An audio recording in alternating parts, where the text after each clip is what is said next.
All right, hello everyone. तो आज हम लोग डिस्कस करने जा रहे हैं बेटा 21 जैन का सेकेंड शिफ्ट का जो पेपर आया था केमिस्ट्री का, वो हम डिस्कस करेंगे। पहले मैं आपको हल्का सा ओवरव्यू दे दूं इस पेपर का। तो आप इस पेपर को मेरे हिसाब से इजी में नहीं रखेंगे, डिफिकल्ट में भी नहीं रखेंगे, ये मॉडरेट लेवल का पेपर था। अगर आप इस पेपर को, अगर आप नोट्स अच्छे से पढ़ के गए होंगे तो ईजिली इस पेपर के लगभग सारे क्वेश्चन तो आराम से कर ले गए। एक दो क्वेश्चन थोड़े कैलकुलेटिव थे, फिजिकल केमिस्ट्री डेफिनेटली थोड़ी कैलकुलेटिव थी, इसलिए मैं इसको मॉडरेट में रख रहा हूँ। इनऑर्गेनिक और ऑर्गेनिक से जो क्वेश्चन आए हैं वो इजी हैं, लेकिन एक दो क्वेश्चन ऐसे हैं कि थोड़ा प्रोसेस करना पड़ेगा आपको। बाकी ओवरऑल पेपर टफ नहीं था। अगर आपने नोट्स पढ़ के गए हैं प्रॉपर, तो नोट से ही एज इट इज सवाल उठ के आ गए हैं फिर से। चलिए, तो एक एक करके हम लोग क्वेश्चन डिस्कस करेंगे फटाफट। ये क्वेश्चन मैं फिर से आपको बता दूं, पेपर मेमोरी बेस्ड है। मेमोरी बेस्ड का मतलब होता है कि ये एग्जैक्ट क्वेश्चन जो आए हैं पेपर में उससे थोड़ा बहुत कुछ क्वेश्चन ऊपर नीचे हो सकते हैं, क्योंकि बच्चों ने जो बताया उसके हिसाब से ये पेपर है। तो कुल 24 क्वेश्चन है जो मैं आपसे डिस्कस करने जा रहा हूँ। ऑलराइट, तो first question is from physical chemistry.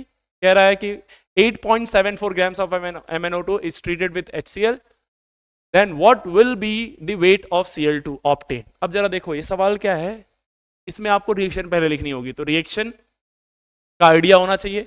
ये इनऑर्गेनिक और फिजिकल को मिक्स करके क्वेश्चन बनाया गया है, तो पहले आपको रिएक्शन लिखनी पड़ेगी। ये वाली रिएक्शन आपने डेफिनेटली पढ़ी हुई है बी ब्लॉक में, तो अगर वहां से लिख पाए तो ठीक है, नहीं लिख पाए तो थोड़ा आप दिमाग भी लगा के इस क्वेश्चन को कर सकते थे। कैसे? आपके पास है MnO2, इसकी रिएक्शन कराई जा रही है बेटा किससे? HCl के साथ। क्या बन रहा है? Cl2 बन रहा है। जरा सोचो खुद, Cl2 बन रहा है, इसका मतलब क्लोरीन -1 से रिड्यूस हुआ है, 0 में गया है।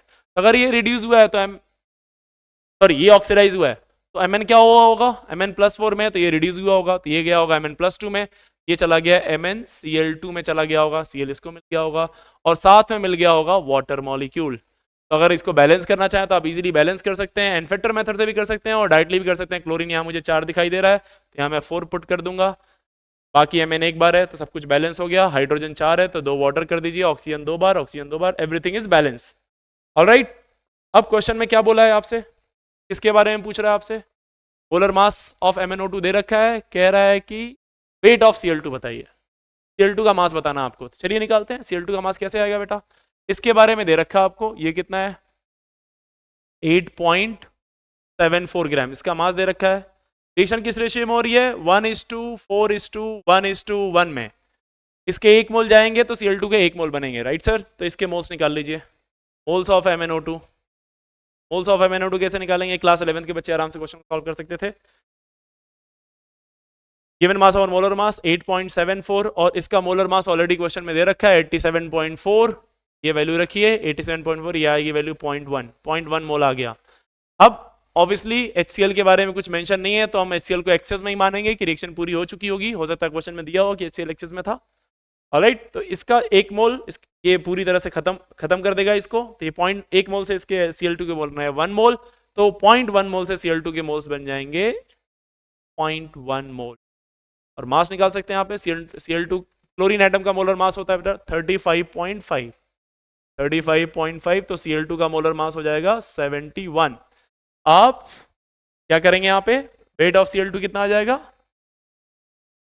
1 मोल का मास है 71 ग्राम, तो 0.1 मोल का मास हो जाएगा 7.1। बिल्कुल एग्जैक्ट आंसर तक आपको निकालना है, option A is the right answer. Alright, देखा आपने, सिंपल सा सवाल, पर अगेन दो चीजें मिक्स थी उसमें, रिएक्शन और physical chemistry. Alright, the second question is from chemical bonding कह सकते हैं इसको। कह रहा है इसमें correct order of bond length बताइए। तो जब भी इस तरह के सवाल आए तो हमेशा आप एक काम करिए, पहले दो चीजों का ध्यान रखिए। नंबर ऑफ बॉन्ड्स को चेक करिए, और ये चेक करिए कि जो दो एटम मिले हुए हैं वो किस किस पीरियड के एलिमेंट हैं। ऑलराइट, जैसे अगर मैं कार्बन हाइड्रोजन को देखूं तो ये 2p है और ये 1s है, first period and second period के एलिमेंट जुड़े हुए हैं। तो जैसे जैसे साइज बढ़ता जाता है एटम का, वैसे वैसे बॉन्ड लेंथ बढ़ती जाती है। एटॉमिक साइज बढ़ने से बॉन्ड लेंथ बढ़ती है, और अगर एटॉमिक साइज सेम है then we will check bond order. Alright, bond order जितना ज्यादा होगा उसकी बॉन्ड लेंथ उतनी ही कम होगी बेटा। तो और बॉन्ड ऑर्डर जितना कम होगा बॉन्ड लेंथ उतनी ज्यादा होगी। तो अगर मैं इसमें देखूं तो बेसिकली सभी ऑप्शन में अगर आप ध्यान से देखें तो कार्बन नाइट्रोजन है, कार्बन ऑक्सीजन है और कार्बन ऑक्सीजन है। Single bond, double bond, triple bond और सिंगल बॉन्ड। यहाँ पे इन सभी में अगर आप ऑप्शन में उठा के देखें तो आपको दिखाई देगा इन सब में 2p है। तो 2p तो ऑब्वियसली 2p 1s से तो बड़ा ही होगा बॉन्ड लेंथ में। तो एक बात मुझे ऑप्शन देख के समझ में आ जा रही है कि CH बॉन्ड की बॉन्ड लेंथ सबसे कम होनी चाहिए। ऐसे दो ऑप्शन बचते हैं, A और C। ठीक है, इसके बाद मैं देखूंगा बाकी सब 2p के हैं तो बॉन्ड ऑर्डर देखूंगा। जिसमें ज्यादा बॉन्ड होगा उसकी बॉन्ड लेंथ, जिसमें ज्यादा बॉन्ड होंगे उसकी बॉन्ड लेंथ छोटी हो जाएगी। कम बॉन्ड होंगे तो बॉन्ड लेंथ बड़ी होगी। Single bond, double bond, triple bond, single bond की बॉन्ड लेंथ ज्यादा होती है, डबल बॉन्ड की कम होगी, ट्रिपल बॉन्ड की और कम होगी, सबसे कम होगी ये। तो इसका ऑप्शन हो गया A। ऑलराइट, आई होप आप सबने सही भी किया होगा इस क्वेश्चन को। Alright, the third question is from thermochemistry. Very simple question, very logical. अगर आप इसको सही से करें इजीली ये क्वेश्चन हो जाएगा। ये question bond energy based question है। एक रिएक्शन की इंथैल्पी को बॉन्ड एनर्जी के फॉर्म में लिखना आपने सीखा हुआ है। क्वेश्चन में देखिए क्या बोल रहा है, calculate the bond energy of CH bond. CH bond की बॉन्ड एनर्जी पूछा, आपको मालूम होगा बॉन्ड एनर्जी एवरेज होती है बॉन्ड डिसोसिएशन। ठीक है, enthalpy of formation of CH4 दे रखा है। CH4 बनेगा कैसे, आप जरा सोचो। CH4 कैसे बनेगा, ये बनेगा कार्बन ग्रेफाइट से plus twice of hydrogen gas से, ये मिलेगा CH4। और इस रिएक्शन की इंथैल्पी दे रखी है उसने, कितनी दे रखी है सर, इस रिएक्शन की इंथैल्पी दे रखी है उसने -x किलो जूल। ऑलराइट, ये रिएक्शन की इंथैल्पी हो गई। ठीक है, अब कह रहा है कि CH4 की बॉन्ड एनर्जी बताओ, CH की बॉन्ड एनर्जी बताओ CH4 में, इसकी बॉन्ड एनर्जी बतानी है आपको। ठीक है जी, कोई दिक्कत नहीं है। आपको और क्या दे रखा है, कार्बन का सब्लिमेशन एनर्जी दे रखा है Y और HH का बॉन्ड एनर्जी दे रखा है। मैंने कहा था एनर्जी रिएक्शन एक स्टेप में हो या मल्टीपल स्टेप में हो तो आप कन्वर्ट कर सकते हैं। तो अगर मैं इसको सब्लिमेशन एनर्जी दूंगा Y किलो जूल तो कार्बन आ जाएगा गैस में। ठीक है, और हाइड्रोजन के एटम में मैं इसको कन्वर्ट करना चाहूँ तो ट्वाइस H और H के बीच की बॉन्ड एनर्जी, बॉन्ड तोड़ना पड़ेगा। और ये दो मॉलिक्यूल हैं तो ट्वाइस ऑफ कितना देना पड़ेगा आपको, Z। एक को तोड़ने के लिए Z energy twice of Z देना पड़ेगा। तो ये 4 हाइड्रोजन अलग अलग हो जाएंगे। समझ में आई बात आपको। और बॉन्ड एनर्जी का मतलब है, या बॉन्ड डिस्ट्रीब्यूशन एनर्जी का मतलब है इसको तोड़ तोड़ के सबको अलग कर लेना। अगर सबको तोड़ तोड़ के अलग कर लिया आपने तो 4 CH बॉन्ड के बराबर एनर्जी इसको देनी पड़ेगी। और इसी CH4 को अगर आप तोड़ के यहाँ लेके आए तो 4 CH4 के बराबर एनर्जी आपको इसको देनी पड़ेगी। तो इधर से अगर आप इधर आते हैं तो आपको एनर्जी देनी पड़ेगी, लेकिन इधर से इधर आते हैं तो एनर्जी निकलेगी कितनी, -4 times bond energy of CH bond. और इस तरह से मैं कह सकता हूँ रिएक्शन एक स्टेप में हो या मल्टीपल स्टेप में हो, सारे एनर्जी क्या हो जाती है, ऐड हो जाती है। हेस लॉ ऑफ हीट समेशन आपको याद होगा। एक स्टेप में हो रही है तो -x, alright, is equals to, मैं लिख सकता हूँ यहाँ पे देना पड़ा y, यहाँ देना पड़ा ट्वाइस ऑफ z, और यहाँ निकली है 4 times bond energy of CH bond. यही bond energy of CH bond निकालना है। इन सारे डेटा को आप इधर लेके आ जाइए, या इस 4CH को इधर लेके आइए, x को उधर लेके जाइए, तो वहां बन जाएगा x + y + 2z। ये 4 times bond energy of CH bond आ जाएगा बेटा। और यहाँ से bond energy of CH bond आप निकाल सकते हैं, ये आ जाएगा x + y + 2z by 4। Sorry, देख लीजिए कौन सा ऑप्शन मैच कर रहा है, x + y + 2z by 4। I think option B is the right answer. Alright, simple question from thermochemistry. अब थर्मोकेमिस्ट्री में आप अगला सवाल क्या बन सकता है, कंबशन से रिलेटेड बन सकता है, फॉर्मेशन से, रेजोनेंस एनर्जी से बन सकता है, तो आप उसको अच्छे से रिवाइज कर लीजिएगा। Alright, straight question from organic chemistry. मैंने ऐसे क्वेश्चन आपको क्लास में प्रैक्टिस कराया है। मैं आपको बार बार बोलता था, हो सकता है रिएक्शन ना दे, आपको बस पहचानने के लिए बोल दे कि ये कौन सा रिएजेंट है। ऑलराइट, जरा ध्यान से देखिए इस क्वेश्चन को। H2PdBaSO4 कौन सा है, रोजनमंड्स रिडक्शन में कराते थे इसको। एग्जैक्टली, तो ये है रोजनमंड्स। H2PdBaSO4 कहा गया रोजनमंड्स। आप सारा देख के पहचान जाइए। CrO2Cl2 + CCl4 Etard, CO + HCl AlCl3, ये क्या, Gattermann coach. Alright, Gattermann coach reaction. और SnCl2 + HCl, SnCl2 क्या है, स्टीफेंस रिएक्शन। स्टीफेंस, तो चलिए मैच कराते हैं। कौन है, ये स्टीफेंस ही है डायरेक्टली, ये गैटरमैन ही है, ये इटार्ड है। अच्छा, डायरेक्टली मैच कर रहा है। हो सकता है ऑप्शन ऊपर नीचे रहा हो तो आपको मैच कराना पड़े। फिलहाल आपको समझ में आ गया होगा कि ये है H2PdBaSO4 क्या है आपका, रोजनमंड से। ये आपको याद होगा तो याद, ठीक है, नहीं याद होगा तो आप कुछ कर नहीं सकते इसमें। हाँ, लेकिन ये जरूर कर सकते हैं कि कोई 3 याद हो तो भी आपसे क्वेश्चन का आंसर आ जाएगा। ऑलराइट, तो I think PQRS he match कर गया सीधे सीधे, option A is the right answer. अब इसमें आप ध्यान से एक छोटा सा काम करिए। अब अगला सवाल क्या आ सकता है इसमें? अब अगले क्वेश्चन आ सकते हैं कि जिगलर नटा कैटलिस्ट पूछ लेगा आपसे, जिगलर नटा। और क्या पूछा? ल्यूकास रीजन पूछ सकता है आपसे। और क्या पूछ सकता है आपसे? H2PD BaSO4, ये तो पूछ लिया। बोलिएगा बेरियम सल्फेट का इसमें यूज क्या है, इस तरह के सवाल पूछ सकते हैं। H2PD BaSO4 पूछ लेगा कहाँ कहाँ पे रिएक्ट करता है। एक तो एसिड हैलाइड को एल्डिहाइड में लेके जाता था रिडक्शन में, दूसरा ये एल्काइन को कहाँ पे लेके जाता है, एल्काइन को 100% सिस एल्कीन बनाता है। एग्जैक्टली तो ये सब आप जाके अच्छे से रिवाइज करिए रिएक्शंस को। क्वेश्चन रिपीट हो रहे हैं बेटा, जो भी आपने नोट्स में पढ़ा है क्वेश्चन वहीं से आ रहे हैं, तो बस आपको अच्छे से उन टॉपिक को पढ़ के जाना है पेपर में। आइए, ये क्वेश्चन है आपका अगेन एटॉमिक स्ट्रक्चर से, और सिमिलर क्वेश्चन अगर आपको ध्यान हो तो फर्स्ट शिफ्ट में भी आया था एटॉमिक स्ट्रक्चर के। आइए देखते हैं इसको क्वेश्चन करना कैसे है। आपसे बोला जा रहा है कि 4 अलग अलग चीज है हाइड्रोजन लाइक, आपको इनको एनर्जी के ऑर्डर में अरेंज कर।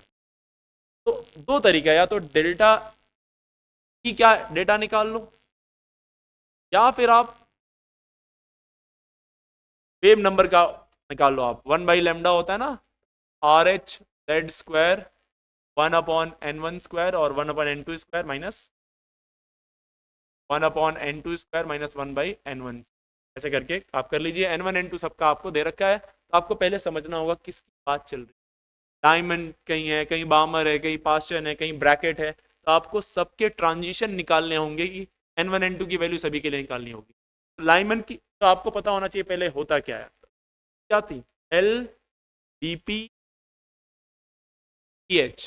LBPPH, Lyman बामर Paschen bracket पीफन Humphry. कोई भी रिटर्न होके 1 पे आ जाए तो लाइमन, 2 पे आ जाए तो ब्रैकेट, 3 पे आ जाए तो पास्चन, 4 पे आ जाए तो ब्रैकेट, 5 पे आ जाए तो पीफन, एंड 6 पे आ जाए कहीं से भी जम करके तो हम्फ्री। ऑलराइट, लाइमन का निकालने के लिए आपको first line of Lyman series चल रही है, इसका मतलब कोई भी 1 पे आ जाए तो 1 पे, फर्स्ट लाइन की बात कर रहे हैं तो कहां से आएगा, 1 पे। ये ट्रांजिशन हो गया 2 to 1। Second line of Balmer series की बात करें तो second line of Balmer series क्या होगा, बामर पे यानी कि पे आ रहा है रिटर्न होके, कहां से आ रहा होगा, 3 से आ सकता है, 3 से आएगा, 4 से आएगा, 3 से होगा पहली बार, 4 से होगा दूसरी बार, ये ट्रांजिशन हो गया 4 से 2। Alright, third line of Paschen series, Paschen क्या है, डायमंड बामन पास्चन, थर्ड पे आ जाए कोई भी, थर्ड पे कहां से आ रहा है, थर्ड लाइन है पास्चन की, थर्ड लाइन 3 पे 4 से आ सकता है, 5 पे 4 से आएगा तो पहली लाइन, 5 से आएगा तो दूसरी लाइन, 6 से आएगा तो तीसरी लाइन, ये 6 से 3 का transition. Alright, and then fourth line of bracket series, ये है ब्रैकेट, फोर्थ पे आना है उसको, फोर्थ पे फोर्थ लाइन, तो 5 पे आएगा तो पहली, 6 से आएगा दूसरी, 7 से आएगा तो तीसरी, और 8 से आएगा तो 8 से। ऑलराइट बेटा, उम्मीद है आप समझ गए होंगे। तो ये 1/λ एनर्जी hc/λ होता है बेटा। तो आप 1/λ का डेटा निकाल रहे हैं, 1/λ जितना ज्यादा होगा एनर्जी उतनी ज्यादा होगी, तो ये इसकी वैल्यू निकाल लीजिए RH के फॉर्म में, या सिर्फ इसकी वैल्यू निकाल लीजिए सभी की और कंपेयर कर लीजिए, की वैल्यू ज्यादा होगी उसकी एनर्जी भी ज्यादा होगी। तो सिंपल क्वेश्चन था, बट हाँ ये टाइम टेकिंग क्वेश्चन थोड़ा सा। Alright, this from physical chemistry. चलिए आगे बढ़ते हैं। ऑलराइट, अगला क्वेश्चन भी फिजिकल केमिस्ट्री है, this from ionic equilibrium. Question में बोला गया है x पे 2- का कॉन्सेंट्रेशन बताइए। अगर हमने एक एसिड लिया है, पॉलीप्रोटिक एसिड का क्वेश्चन है, 0.1 मोलर H2X लिया गया है। ध्यान दें इस क्वेश्चन में आपको पूछा है कि आंसर 10⁻⁻15 के ऑर्डर में बताना है। हो सकता है आप यहां पे गलती कर जाएं आके, ठीक एसिड है तो दोनों का एसोसिएशन कांस्टेंट क्वेश्चन में गिवन है, तो आप चलिए इसको करते हैं। H2X है ये बेटा, जब टूटेगा पहली बार तो जाएगा H plus plus HX minus में, जब दूसरी बार ये HX माइनस ब्रेक होगा बेटा, ये जाएगा दोस्त में H प्लस प्लस X पे माइनस में। क्वेश्चन में डेटा गिवन है, आपको बोल रखा है कि इसकी वैल्यू ले रखी है 0.1 मोलर। ऑलराइट, Ka1 की वैल्यू दे रखी है, Ka1 है 2.5 इंटू 10⁻⁸ और Ka2 दे रखा है आपको 10⁻⁻। आयनिक में आपने पढ़ा हुआ है, यहाँ से निकालेंगे हम लोग इसका फिलहाल। और 0.1 में से x जाएगा, ये x बन जाएगा, ये x बन जाएगा, जो भी x बनेगा वो सारा का सारा उठ के यहाँ जाएगा, राइट। और फिर जब ये डिसोसिएट होगा तो x में से y जाएगा, ये बनेगा y और राइट सर। और H प्लस कॉन्सेंट्रेशन दोनों से आएंगे तो दोनों का एक ही कंटेनर के अंदर, तो H प्लस और ये H प्लस दोनों मिलके आएगा, तो ये x प्लस वाई हो जाएगा। और ये भी ये नोट्स में आपको लिखना, मैंने डाइप्रोटिक के लिए ट्राइप्रोटिक आया था, डेफिनेटली आपको याद होगा, तो मैं उम्मीद कर ही सकता हूँ कि A1।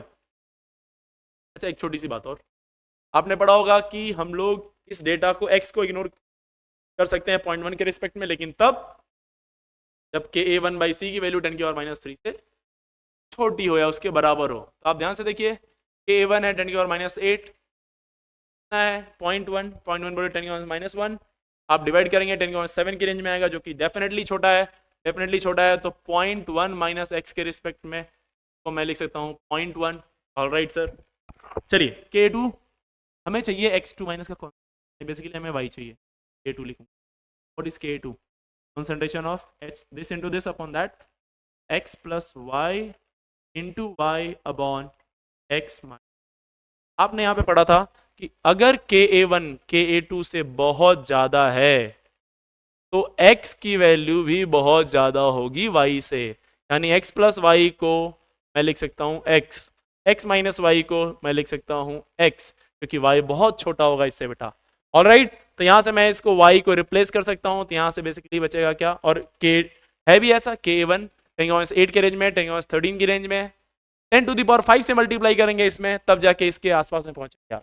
ऑब्वियसली K1 K2 से बहुत बड़ी वैल्यू है, और बहुत बड़ी वैल्यू होगी तो इसको आप रिप्लेस कर सकते हैं। यहाँ बचेगा y गया, x प्लस वाई के रिस्पेक्ट में y गया, तो x y अपॉन यहाँ पे x x कैंसिल आउट, यानी y की वैल्यू K2 के बराबर हो गई। K2 है 10 की पावर -13, दैट्स योर y, और y ही है x पे 2 माइनस का कॉन्सेंट्रेशन।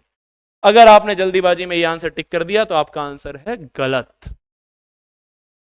क्वेश्चन में बोला है in order of 10 to the power -15 के बताना है ऑर्डर में, तो 10 की पावर 15 के ऑर्डर में क्या आ जाएगा ये आंसर, 10 की पावर 15 में आ जाएगा 100 इंटू 10 की power minus, that's your right answer. Alright sir, I hope आप लोगों ने कर लिया होगा फुल क्वेश्चन।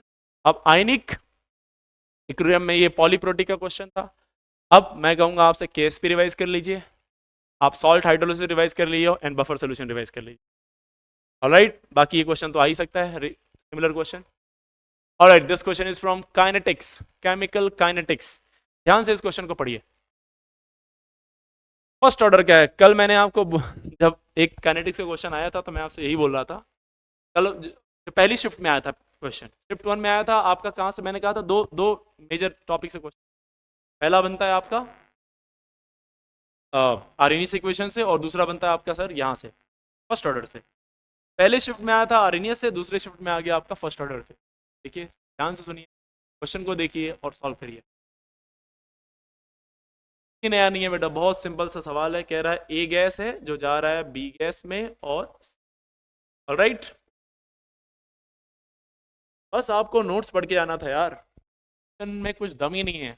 अगर आप अच्छे से नोट्स रिवाइज कर लेते हैं सारे question straight from notes. Alright, क्या कह रहा है, the initial pressure of A is 1 बार, का प्रेशर है 1 बार इनिशियली। ऑलराइट, आफ्टर 100 मिनट, जब टी 100 मिनट हो जाता है तो टोटल प्रेशर दे रखा है आपको कि टोटल प्रेशर 1.5 बार हो जाता है। कह रहा रेट कांस्टेंट बताओ अगर ये रिएक्शन फर्स्ट ऑर्डर काइनेटिक्स को फॉलो करती है। मेरे दोस्त यहाँ से आपको लिखना होगा 100 मिनट पे लेट से 1 माइनस पी गया, और सब सारे के सारे गैस हैं तो ये पी बना होगा, ये भी पी बना होगा। 100 मिनट के बाद टोटल प्रेशर क्वेश्चन में दे रखा है, तो टोटल प्रेशर होगा क्या, सबके पार्शियल प्रेशर को ऐड कर देंगे, 1 minus P plus P plus P. आपने इससे सवाल किए तो सवाल आ गया। ये क्वेश्चन दे रखा है, पीटी कितना दे रखा है, आप पीटी आपको दे रखा है 1.5 इज 1, ये चला गया 1 प्लस टी की वैल्यू आ गई यहाँ से। अब थोड़ा सा यहाँ पे आपको दिमाग लगाना, टी की वैल्यू आई है 0.5 का मतलब यहाँ पे टी जब रखेंगे तो यहाँ बचेगा 0.5 बार बचेगा। मीन्स जब टाइम टी को 0 था तो ये 1 बार प्रेशर था, 100 मिनट के बाद आधा प्रेशर बचा है। आधा होने का मतलब हाफ खत्म हो गया, हाफ खत्म होने का मतलब यस जान गए आप, yes it's a half life time. 100 minute जो है वो टी हाफ दे रखा है इसका, तो अब आपको टी हाफ मिल गया, टी हाफ क्या मिल गया बेटा, ये मिल गया आपको 100 मिनट, और टी हाफ फर्स्ट ऑर्डर के लिए टी हाफ की वैल्यू क्या होती है, टी हाफ होता है 0.693 के की वैल्यू यहाँ से क्या आ जाएगी 0.693 अपॉन टी हाफ दे रखा 100 यहाँ रख दीजिए, this value would be somewhere around, अगर मैं इसको उसमें लिखूँ 6.93 में लिखूँ तो 10 की पावर ये माइनस ऊपर चलेगा, यहाँ से एक उठा देंगे 10 की पावर माइनस, कौन सा ऑप्शन जा रहा है, option B. Alright, very simple question, दो कॉन्सेप्ट को फ्यूज किया गया था, question from first order. Alright, अगला सवाल है लिक्विड सॉल्यूशंस। मैं आपको स्टार्टिंग में ही बोला था कि पेपर को जो आप पूरी तरह से देखेंगे 12th पार्ट डोमिनेट किया है, लगभग 70% क्वेश्चन 12th से आए हुए हैं और 30% के अराउंड 11th के टॉपिक से आए, तो इसीलिए अगर आपकी 12th भी सिर्फ अच्छी है, बड़े आराम से आप 70 मार्क्स स्कोर कर सकते थे, 560 मार्क्स के ऊपर ही स्कोर कर सकते हैं, और इतना स्कोर करने का मतलब है कि आप 99 परसेंटाइल में एंट्री तो कर ही जाए। ऑलराइट, चलिए, कह रहा for a living cell, question is from liquid solution, for a living cell osmotic pressure is 12 atm। Colligative property से क्वेश्चन है, which is isotonic with NaCl। NaCl क्या था, आइसोटोनिक है, इसका मतलब पाई ऑफ जो सेल होगा वो पाई ऑफ NaCl के बराबर होगा, ठीक है sir. Solution, then strength of NaCl, आपको NaCl की स्ट्रेंथ बतानी है 10 के पावर -2 ग्राम पर ml में, यानी कि बेसिकली कॉन्सेंट्रेशन पूछा है NaCl का, तो कोई दिक्कत नहीं है सर, NaCl का कॉन्सेंट्रेशन निकाल लेंगे। पाई, इसका पाई दे रखा है क्या 12 atm, इसका पाई के NaCl के पाई लिखेंगे I इंटू CRT, 12 इंटू आई की वैल्यू NaCl के लिए स्ट्रॉन्ग इलेक्ट्रोलाइट है तो पूरी तरह से टूटेगा, तो आई की वैल्यू N के बराबर होती जाएगा। मोलैरिटी हम लोग निकालते हैं, अभी देखते हैं क्या आता है। आर की वैल्यू क्वेश्चन में बोल रखा है 0.08 रखिए, और टेम्परेचर बोल रखा है सर कितना दे रखा है क्वेश्चन 300 केल्विन। ऑलराइट, जब इसको मैं सॉल्व करूंगा सर ये आ जाएगा 8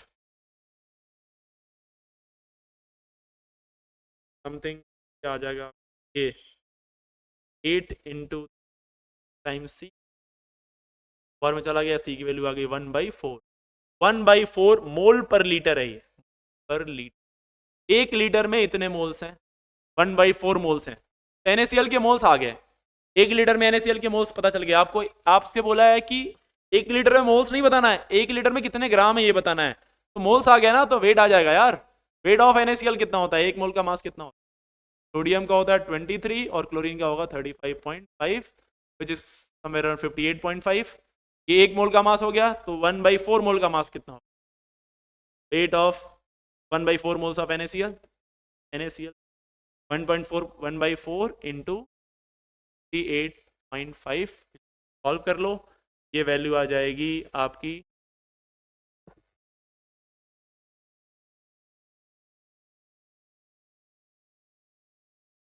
यस 14.625, कितने ग्राम्स आ गया पर लीटर, कितने ग्राम्स आ गया 1 लीटर के अंदर। लेकिन क्वेश्चन ने बोला 10 के पावर -2 के रेंज में बताना है, अगेन ये this is not the final answer, 10 के पावर -2 के रेंज में अगर करेंगे तो 2 जीरो और आपको इधर खिसकाना पड़ेगा, तो ये आ जाएगा 145 इंटू 10 की पावर। ऑलराइट सर, ग्राम पर, दैट्स योर आंसर। उम्मीद है सिंपल सा सवाल था, आप कर सकते थे इसको। ऑस्मोटिक प्रेशर, कॉलिगेटिव प्रॉपर्टी से क्वेश्चन आया, मैं फिर से बोलूंगा आप एक बार जाके, क्योंकि शिफ्ट 1 में भी कॉलिगेटिव प्रॉपर्टी से क्वेश्चन आया था, मैं कहूंगा आपसे कि एक बार आप जाके लिक्विड सॉल्यूशन का आइडियल नॉन आइडियल जरूर पढ़ें, क्योंकि वहां से क्वेश्चन आ सकता है। Alright, this question is from periodic table class 11th, कह रहा करेक्ट ऑर्डर ऑफ रेडियाई बताइए, रेडियस का ऑर्डर। तो अगर मैं ध्यान से देखूं, कह रहा है एल्यूमिनियम और मैग्नीशियम में एल्यूमिनियम की साइज बड़ी है मैग्नीशियम से। देखिए पीरियोडिक टेबल में जब आप लेफ्ट टू राइट जाते हैं जेड इफेक्टिव बढ़ता है, और जेड इफेक्टिव बढ़ता है, इफेक्टिव न्यूक्लियर चार्ज बढ़ता है, तो साइज जो रेडियस होती है वो घटती है, और मैग्नीशियम के बाद एल्यूमिनियम आता है, तो एल्यूमिनियम की साइज छोटी होनी चाहिए, मैग्नीशियम की बड़ी होनी चाहिए। यहाँ पे ये गलत दे रखा है, इसका मतलब स्टेटमेंट 1 गलत हो गया, ये फॉल्स। ऑलराइट, दूसरा क्या कह रहा है आपसे, कह रहा है the atomic size always depends on electronegativity. atomic size depends on electronegativity, but always that's not true. Alright, तो ये भी हो गया false, दोनों statement false. Both first and second are incorrect. Alright, both are incorrect. Option B. चलिए next question पे आते हैं.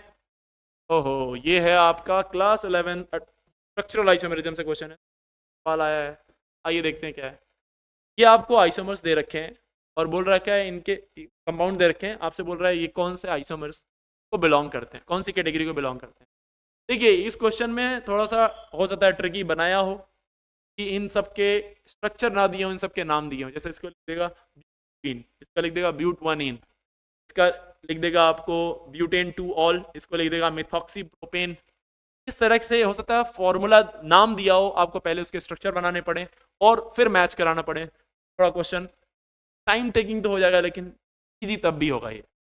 ऑलराइट, पहला बोला सिस एंड ट्रांस. सिस और ट्रांस, चेन, पोजीशन, फंक्शन, ये सब तो नहीं है, सब स्ट्रक्चर आइसोमर होते हैं, स्टीरियो है. सिस एंड ट्रांस तो एस को मैच कर गया. ब्यूटीन 3 और ये ब्यूटीन है, ये ब्यूटीन है. पोजीशन चेंज हुआ तो ये पोजीशन आइसोमर हो गया, यानी आर मैच कर गया इससे. यहाँ फंक्शनल ग्रुप अलग अलग है, ध्यान से देखिए. नंबर ऑफ कार्बन सब में सेम है. कई बार आइसोमर चेक करते समय आप भूल जाते हैं कि आपको नंबर कार्बन भी चेक करना है, फॉर्मूला भी चेक करना है कि सेम है, कार्बन सेम है, सैचुरेशन है, एक ऑक्सीजन आ रहा है, ये ईथर है, ये अल्कोहल है. फंक्शनल ग्रुप चेंज हो गया तो ये हो गया फंक्शनल आइसोमर, यानी कि इन दोनों में देखें तो साइज ऑफ मेन चेन अलग हो गया है. ये 4 कार्बन की चेन है, ये 3 कार्बन की चेन है. Size of main carbon change हो जाता है तो चेन आइसोमर हो जाता है, या पी. ऑलराइट सर, देख लीजिए कौन सा मैच किया. SRQP, SRQP, SRQP, option A is the right answer. ये सिंपल सवाल था यार, ये ऑर्गेनिक से बहुत ही सिंपल सवाल. ओके ओके, ये सवाल टफ तो नहीं है, लेकिन इस क्वेश्चन में क्या है, एक छोटी सी चीज आपको थोड़ी सोच क्या करना है इसमें. ये क्वेश्चन एल्काइल हाइड चैप्टर से सवाल है. SN1 SN2 सब्स्टिट्यूशन रिएक्शन का क्वेश्चन है. सब्स्टिट्यूट किया गया, न्यूक्लियोफाइल आया और यहां से ब्रोमीन को हटा दिया. ठीक है, तो सब्स्टिट्यूशन रिएक्शन हुई है. अब थोड़ा सा आपको सोचना पड़ेगा कि कौन सी सब कह रहा है न्यूक्लियोफाइल, इनमें से ये सब ले सकते हैं हम. बताओ सबसे फास्ट रिएक्शन कौन करेगा, यही पूछा ना. ऑर्डर ऑफ न्यूक्लियोफिलिक नेचर, सबसे अच्छा न्यूक्लियोफाइल कौन होगा जो सबसे फास्ट रिएक्ट करेगा. तो यार सबस्ट्रेट तो हर बार वही है, सबस्ट्रेट चेंज नहीं हो रहा. ठीक है, न्यूक्लियोफाइल बस चेंज हो रहा, तो न्यूक्लियोफाइल के ऊपर डिपेंड करेगा. लेकिन उससे पहले आपको ये समझना होगा यहाँ पे रिएक्शन SN1 हुई है या SN2. ठीक है, SN1 SN2 की पूरी कहानी आपको पता होनी चाहिए. SN1 में पहले ये ब्रोमीन जाएगा, कार्बोकेटायन बनेगा. पोलर प्रोटीन सॉल्वेंट Br को कार्बोकेटायन बनाता है. जो कार्बोकेटायन जितना ज़्यादा स्टेबल होता है वो उतना फास्ट बनता है और उसका रेट उतना अच्छा होता है. SN2 में क्या होता है, Br के जाने का इंतजार नहीं. न्यूक्लियोफाइल इतना पावरफुल होता है कि डायरेक्ट अटैक करता है. बात आपको पता है, इतना स्ट्रॉन्ग न्यूक्लियोफाइल होगा वो SN1 नहीं देगा, वो SN2 देगा. सबस्ट्रेट की साइज बता देता है कि वो SN1 जाएगा या SN2 जाएगा. ये नॉर्मल एल्काइल हैलाइड है तो ये SN2 जाएगा. 1 डिग्री और नॉर्मल SN2 जाते हैं, 3 डिग्री SN1 जाता है. तो इस मॉलिक्यूल को देख के आपको समझ जाना था कि ये SN2 का ऑर्डर पूछ रहा है. और SN2 के लिए न्यूक्लियोफाइल का स्ट्रॉन्ग होना जरूरी है. सबसे स्ट्रॉन्ग न्यूक्लियोफाइल कौन होगा, अटैकिंग साइड जो है हर बार आप देखें तो हर बार ऑक्सीजन ही है. पहली बार में है OH minus, phenoxide ion benzene से लगा दो, फिर आपका CH3 double bond O minus और फिर है क्लोरेटो पर क्लोरेटो. राइट बेटा, तो यहाँ पे आप देखें ये ऑक्सीजन का नेगेटिव कहीं भी रेजोनेंस में नहीं जा रहा है, बट बाकी सब रेजोनेंस में. सबसे अच्छा न्यूक्लियोफाइल तो ये कि ये इलेक्ट्रॉन डीलोकलाइज नहीं है, एक ही जगह है, कॉन्सेंट्रेटेड है. ज्यादा अनस्टेबल होगा तो फास्ट रिएक्ट करेगा. तो और ऐसे में देखें तो 2 ऑप्शन जा रहे हैं OH माइनस में, A एंड D. अब फिर हमें इसको चेक करना होगा. यहाँ पे O रेजोनेंस कर रहा है, यहाँ पे ऑक्सीजन रेजोनेंस कर रहा है, यहाँ रेजोनेंस कर रहा है. अब मैं आपको पढ़ाया था क्वालिटी ऑफ रेजोनेंस. अगर इक्विवेलेंट RS बनते हैं तो वो रेजोनेंस सबसे बेस्ट होता है.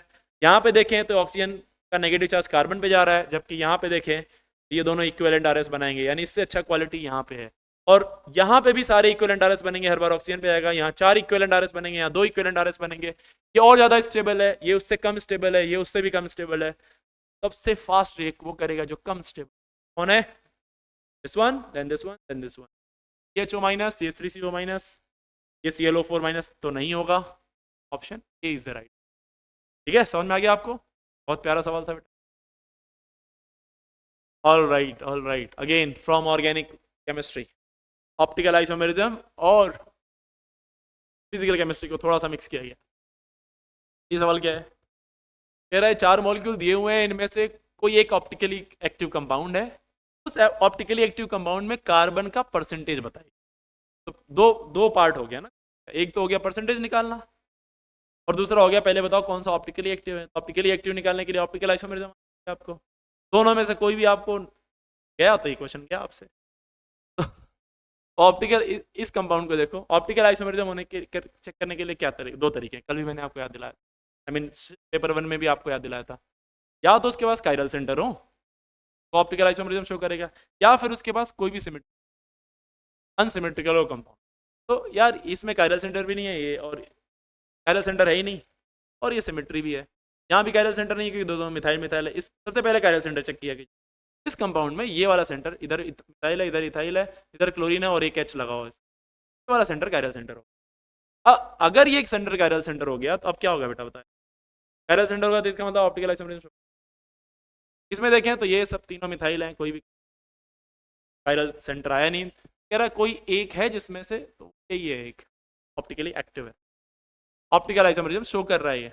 जरा ध्यान से देखो, इसका पहले फॉर्मूला, कंपाउंड के अंदर आपको कार्बन का परसेंटेज, पहले इसका फॉर्मूला निकालना पड़ेगा। कितने कार्बन है आप? 4 कार्बन। एल्केन दिख रहा है और उसमें सब्स्टिट्यूट किया गया क्लोरीन, आप डायरेक्ट भी लिख सकते, H10 होना चाहिए था बट H9 हो जाएगा क्योंकि एक क्लोरीन हाइड्रोजन को हटा के लगा दिया गया। ये है मॉलिक्यूलर फॉर्मूला। कार्बन का मास निकाल लीजिए, वेट ऑफ कार्बन कितना हो जाएगा? 4 × 12 48, और इस मॉलिक्यूल का मोलर मास निकाल लीजिए, 8 कार्बन हो गया, 9 हाइड्रोजन और ये हो गया,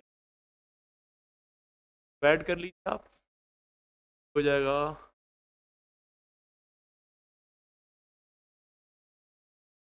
92.5। ऑलराइट सर, तो यहाँ परसेंटेज ऑफ कार्बन निकाल लेंगे। परसेंटेज ऑफ कार्बन कितना आ जाएगा? Weight of carbon upon total weight into 100। ये लगभग इसका आधा है, 48, आधे से ज़्यादा ही है। आधे से ज़्यादा देख लो, कौन सा ऑप्शन सॉल्व करने की जरूरत नहीं, आधे से ज़्यादा कौन सा है? ये तो है नहीं, ये भी नहीं है, तो एक ही ऑप्शन है। Don't need to solve every question, कई बार आपको ऑप्शन देख के रिजेक्ट कर देना होता है।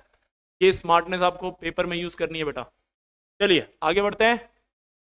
Alright, another question from organic chemistry, sequence of reaction. मैंने आपको शिफ्ट 1 में बताया था, और आप sequence of reaction specially aromatic के अच्छे से पढ़ लीजिए, क्योंकि PYQs में भी, पिछले साल के PYQs उठा के देखें, एरोमेटिक से सवाल सबसे ज़्यादा आए हैं और इस बार भी आने की ज़्यादा है, इसलिए जाके एरोमेटिक को अच्छे से रिवाइज करिए, उसको छोड़ के नहीं जाना है आपको। ऑलराइट बेटा, चलिए देखते हैं ये क्या क्वेश्चन है। कह रहा है एक सीक्वेंस ऑफ रिएक्शन है जो फाइनली ई बना है, उस ई में आपको बताना है कितने ब्रोमीन एटम होंगे, कितने ब्रोमीन एटम होंगे। तो अगेन इसमें से कोई भी ऐसी रिएक्शन नहीं जो आपके नोट्स ना हो, उठाइए नोट्स, देखिए हर रिएक्शन आपके नोट्स। ठीक है, क्या किया गया? नाइट्रोबेंजीन पे ब्रोमिनेशन कराया जा रहा है। नाइट्रोबेंजीन क्या है? ये -R ग्रुप है, डीएक्टिवेट करेगा, ऑर्थो और पैरा को डीएक्टिवेट कर देगा, इलेक्ट्रॉन डेंसिटी यहाँ पे कम होगी, इलेक्ट्रोफाइल कहाँ जाके सब्स्टिट्यूट करेगा? मेटा पे। इस सवाल का तो ए तो जो बनेगा वो क्या आ जाएगा? NO2, और मेटा पे लगा देगा ब्रोमीन। ऑलराइट, SnHCl रिडक्शन कराएगा। कल भी शिफ्ट 1 में भी एक क्वेश्चन आया था, रिडक्शन वाला क्वेश्चन, सेम क्वेश्चन था, रिडक्शन करा था, NO2 का ही रिडक्शन करा रहा था वो। यहाँ से स्टीफेंस रिडक्शन इसको एनिलीन में लेके चला जाएगा, NH2, और यहाँ मेटा पे Br लगा हुआ ही है पहले से ही।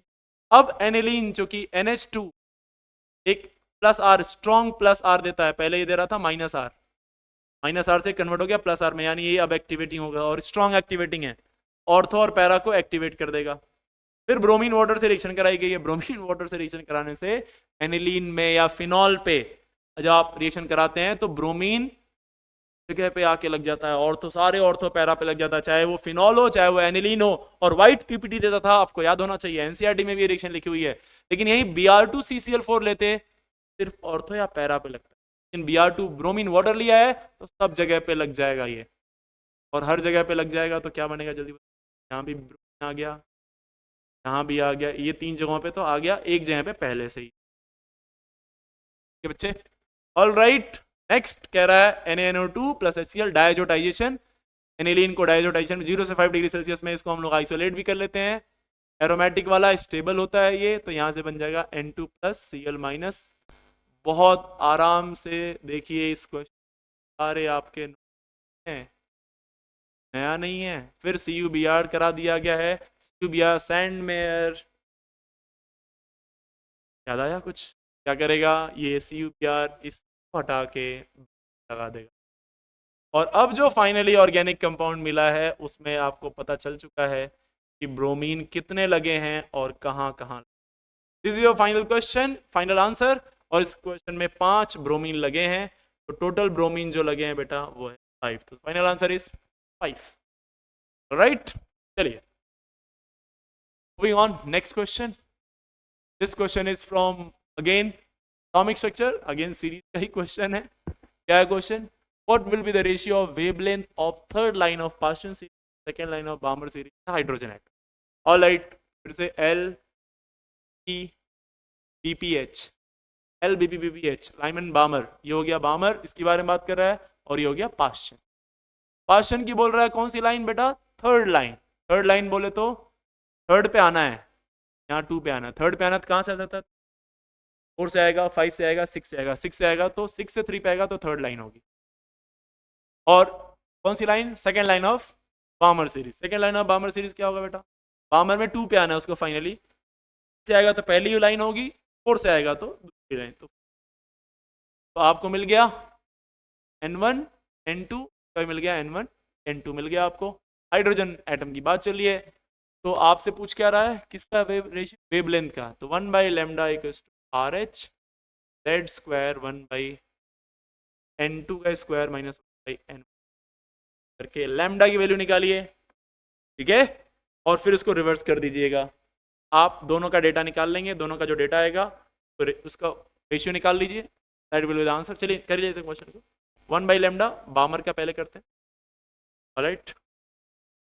तो बामर क्या करेंगे? तो RH हाइड्रोजन है तो Z की वैल्यू 1 हो जाएगी। ये कहाँ जा रहा है? N2 में, तो 1 बाई 2 का स्क्वायर 4, 1 बाई 4 का स्क्वायर 6। क्या आ गया बेटा? ये आ जाएगा आपका 4 एलसीएम लेना पड़ेगा, तो 4 से मल्टीप्लाई करना पड़ेगा यहाँ पे। 4 minus 1 3, 3 by 16 by RH 1 by lambda B है। लेमडा बी क्या आ जाएगा? क्या आ जाएगा? 6 बाई, फिर ऐसे आप निकाल लेंगे पाश्चन का भाई लेमडा पी क्या होगा? RH Z स्क्वायर की वैल्यू है 1,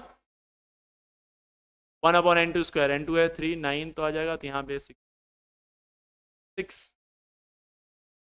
4 से मल्टीप्लाई करना पड़ेगा, तो यहाँ फिर से आ गया 4 से मल्टीप्लाई करना पड़ेगा, तो 3 का स्क्वायर, सॉरी 3 से मल्टीप्लाई करना पड़ेगा तो 4 से मल्टीप्लाई करना पड़ेगा, तो 4 माइनस 1 3, तो again 3 by 36 RH 1 by lambda P, lambda P is 36 by RH।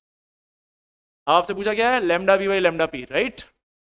Lambda B by lambda P, what is lambda B? Lambda B आपने जो निकाला है वो क्या है बेटा? 16 बाई 3 RH, और ये जो निकाला आपने क्या निकाला? 36। I think RH cancel out हो जाएगा, और ये भी 4 से चला जाएगा।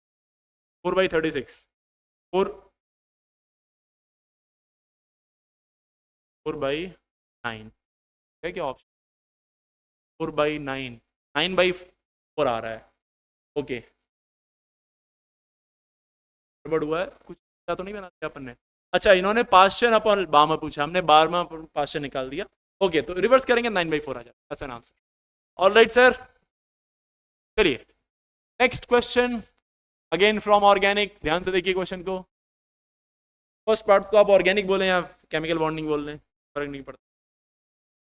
आइसोमेरिज्म एंड बॉन्डिंग को मिक्स करके बनाया गया है। कह रहा there are 2 sp3, 1 sp2 and 1 sp hybridized carbon in this molecule में। कह रहा 2 sp3, ऐसे निकल sp3 का भी sp3 डबल बॉन्ड है, तो ये आ गया।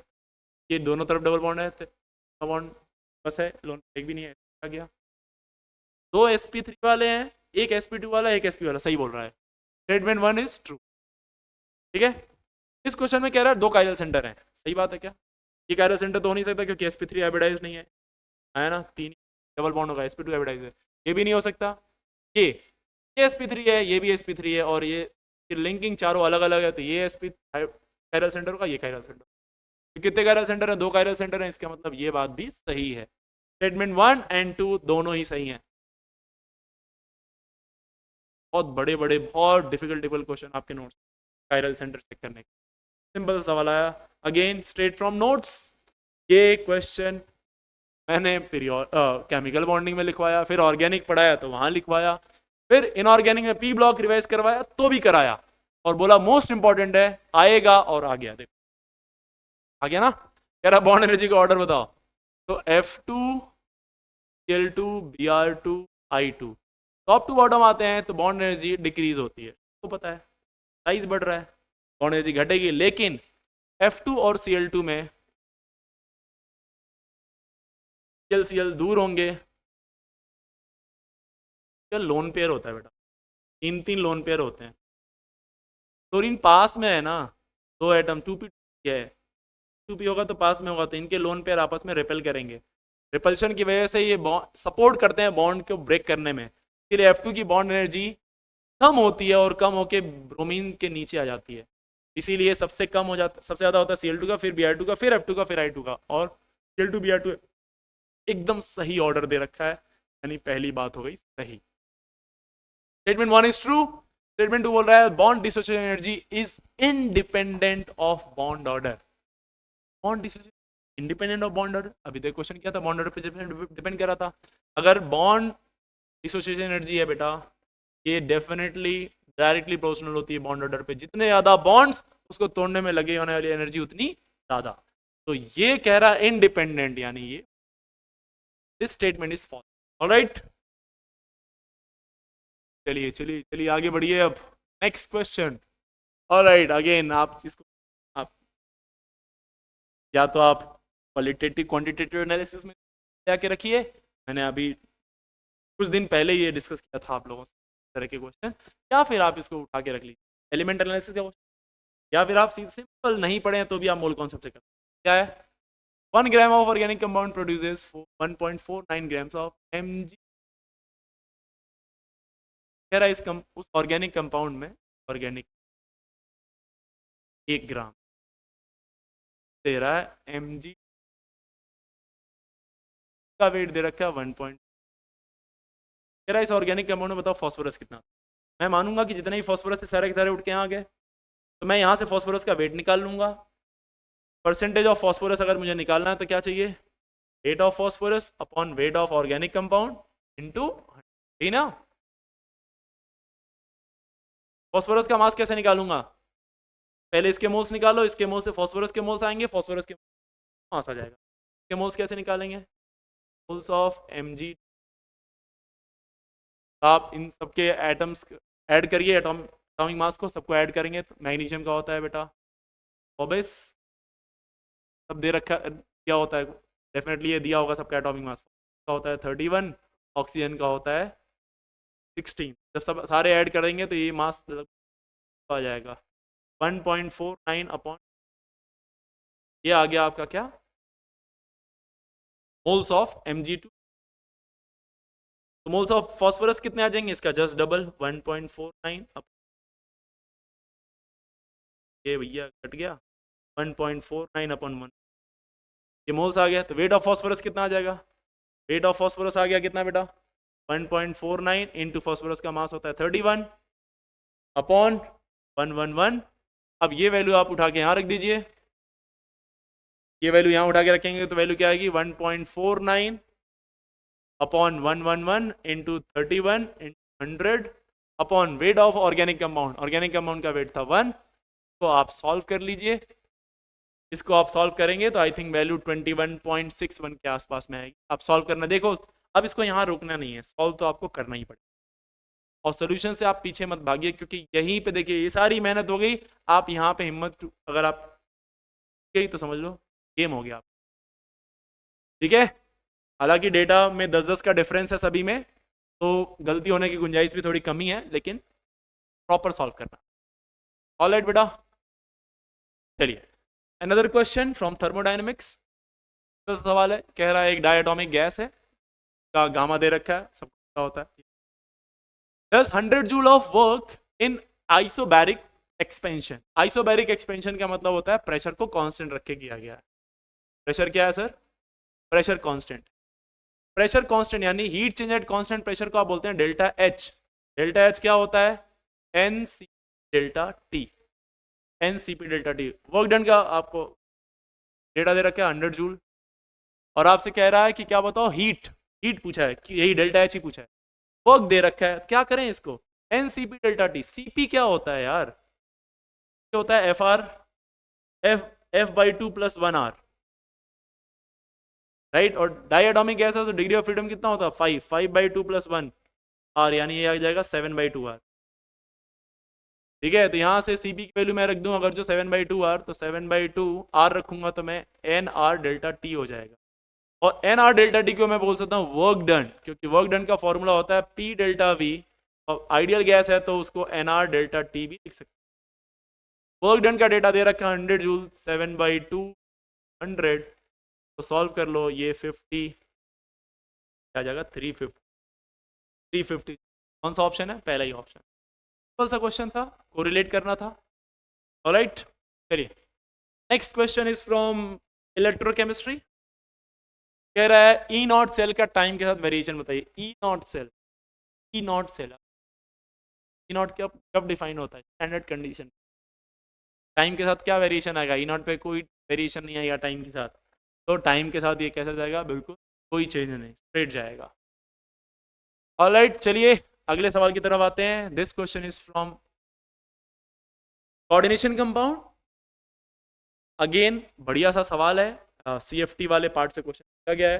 कह रहा है इन दोनों में से ज्यादा स्टेबल है MnH2O, 2 पॉजिटिव। ओके, स्टेबिलिटी की जब हम बात करें तो कई सारे फैक्टर्स आते हैं वहां पे। कोई एक ही फैक्टर एक बार में चेंज हो रहा होता है, या तो लिगेंड चेंज हो रहा होगा, या number of coordination number change हो रहा होगा, या मेटल चेंज हो रहा होगा। ऑलराइट, कोई ना कोई एक ही चेंज हो रहा होता है। यहाँ इन दोनों में देखें तो लिगेंड सेम है, कोऑर्डिनेशन नंबर सेम है, लिगेंड पे चार्ज सेम है, मेटल पे चार्ज सेम है, लिगेंड सेम है, कोऑर्डिनेशन नंबर सेम है, everything is same. The only thing that is changing is metal. Metal change हो रहा है। अब लेफ्ट टू राइट जाएं तो पहले मिलेगा क्रोमियम, फिर मिलेगा मैग्नीज, और लेफ्ट टू राइट जाते हैं तो जेड इफेक्टिव बढ़ता है, जेड इफेक्टिव इंक्रीज होगा। जेड इफेक्टिव इंक्रीज होगा तो मेटल लिगेंड को घसीट के और पास लाएगा, जितना पास लाएगा उतनी ज्यादा एनर्जी निकालेगा, जितनी ज्यादा एनर्जी निकालेगा वो मॉलिक्यूल उतना स्टेबल होगा।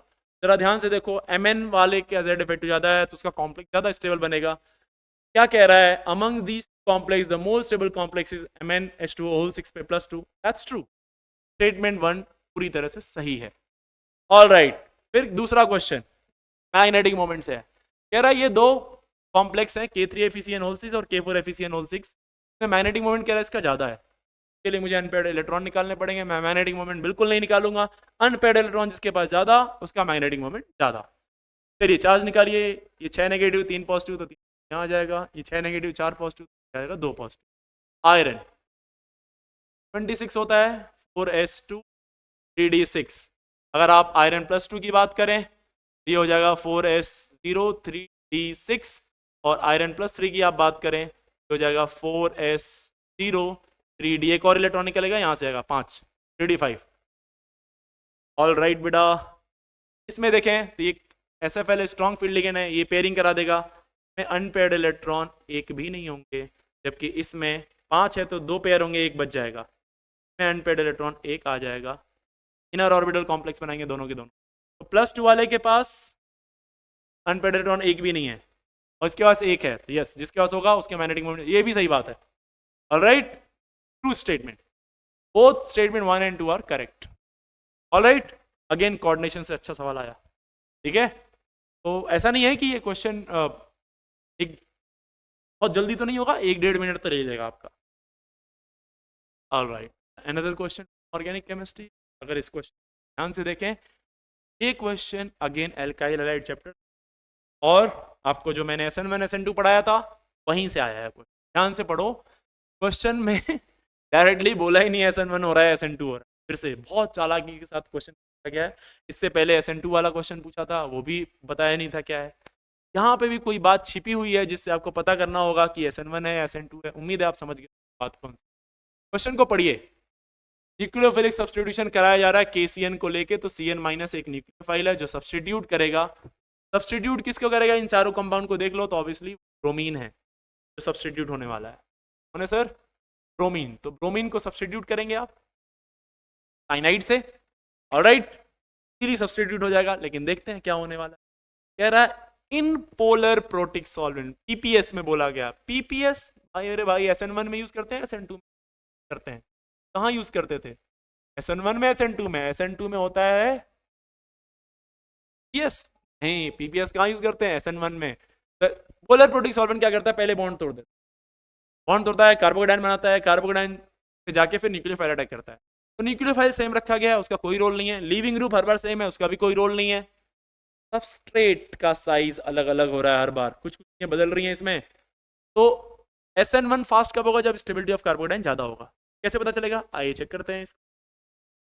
मेरे दोस्त सब जगह कार्बोकेटाइन बना के देख लो।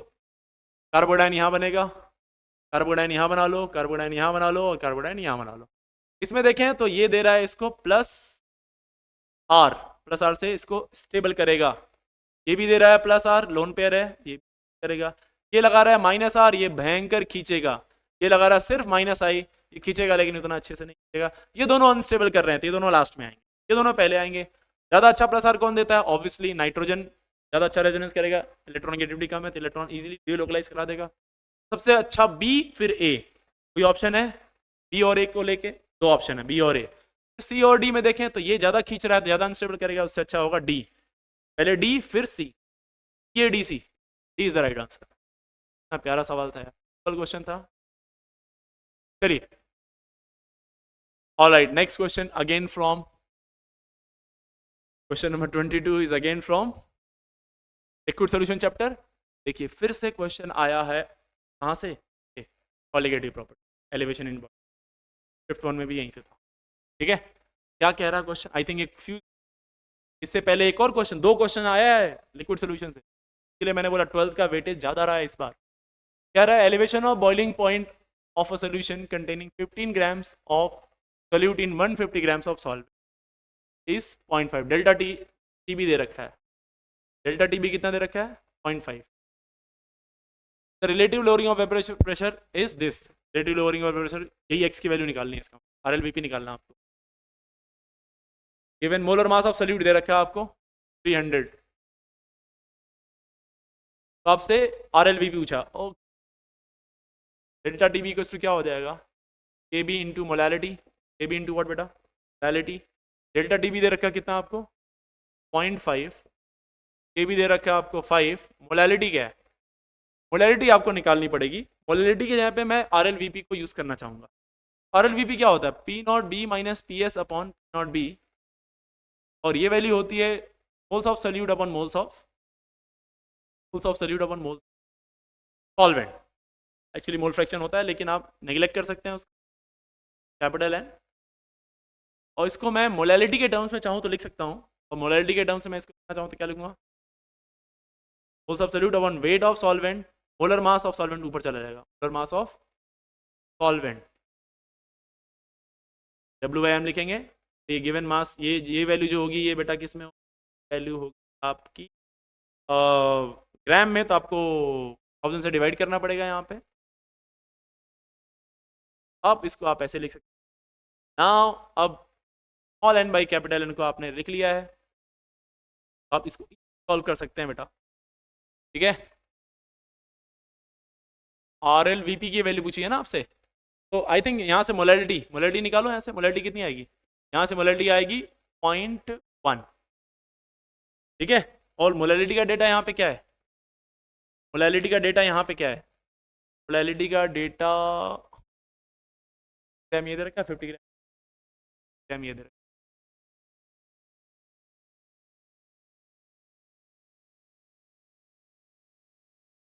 ये देखो, ये है मोलैलिटी का डेटा, ये आ गया 0.1 into molar mass of solvent. Molar mass of solvent कितना है? 300। मोलर मास ऑफ सॉल्वेंट कितना है? 300। ये वैल्यू यहाँ पे हमने उठा के रख दी। 300 जब ये वैल्यू रखेंगे तो ये कितना आ जाएगा? 30। और यहाँ से आ जाएगा आपका R L V. I think I की वैल्यू इसमें मेंशन है क्या? रुकिए,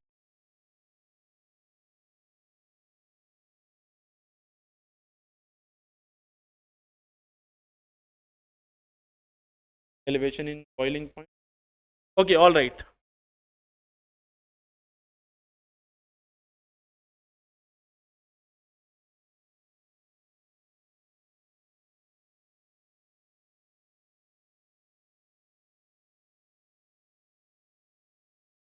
alright, everything is fine I think. सब कुछ तो क्लियर ही है इसमें, सब कुछ दे रखा है। मोलर मास ऑफ सॉल्वेंट आप यूज कर लेंगे।